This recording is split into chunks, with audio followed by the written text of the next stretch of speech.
The Battle of Midway, a defeat that shattered Japan's dreams. June 1942, in the Pacific, the Second World War had reached its peak. Japan, by attacking Pearl Harbor, had dragged America into the war, and after that, Japan's dominance in the Pacific kept increasing. But the Japanese had no idea that their streak of victories was about to drown in the waters of Midway. This battle, which lasted from 4th to June 7, 1942, was not just a clash of naval power, but also a unique conflict of intelligence, secret information, and fate. Japanese planning, another Pearl Harbor? The commander of the Japanese Navy, Admiral Isoroku Yamamoto, made a big plan. His objective was to capture Midway Island. This island was located a short distance from America's Hawaii Island. Yamamoto hoped that America would try to protect Midway with its naval power, and in that moment, the Japanese Navy would trap the Americans in a deadly ambush and destroy their aircraft carriers. The Japanese generals were excited. They deployed their 4 large aircraft carriers, Akagi, Kaga, Soryu, and Hiryu, into the battlefield. Japan's army and navy believed that they would turn this war, like Pearl Harbor, into an easy victory. But they had made a big mistake. America's secret move, the codebreaker's success. American intelligence had broken the Japanese secret code, JN-25. They already knew that Japan was about to attack Midway. So, American Admiral Chester Nimitz made a plan that they would ambush and strike the Japanese.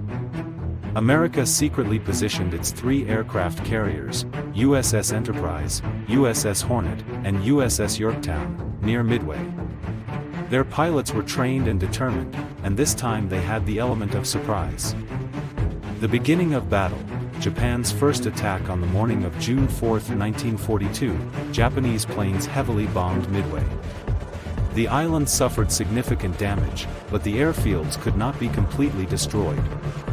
As soon as the Japanese planes returned, they were ordered to prepare for a new attack from their aircraft carriers. Meanwhile, American planes had already taken off from Midway and from their ships. Decisive moment, 3 ships destroyed. The Americans' initial attacks failed. Many American bomber planes were shot down without any success. The Japanese generals began to believe that victory was near. But then, history took a turn. At 10:22 in the morning, an American squadron attacked the Japanese fleet, at a time when fuel and bombs were openly placed on the decks of their ships, and planes were getting ready to take off again.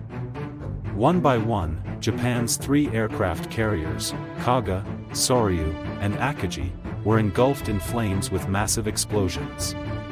Thousands of crew members on board were either killed or jumped into the sea. A few hours later, Japan's 4th ship, Hiryu, was also destroyed in an American attack. Shock of the Japanese generals when the Japanese commanders received the news that their 4 major aircraft carriers had been destroyed, they were stunned. Isoroku Yamamoto, who was himself present at sea, had to immediately order the attack to be halted. This was not just a defeat, it was the shattering of Japan's maritime dreams. The pride of the Japanese Navy, its honor, and its most powerful force, had all been destroyed in a single day.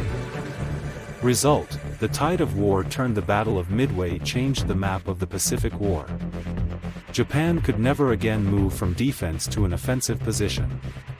This battle was also a psychological victory for America. It not only broke the pride of the Japanese Navy, but also gave its people hope that victory was possible. After this, America began to take back Japanese-occupied islands one by one, and eventually in 1945, Japan had to face complete defeat. Conclusion: Midway, where pride sank. The Battle of Midway was not just a war of cannons and planes, it was a war of intelligence, sacrifice, and patience. Japan had blind faith in its military power, whereas America relied on information, patience, and strategy. The result was in front of the world. The generals who were intoxicated by the thought of victory, were now silently watching their ships burn.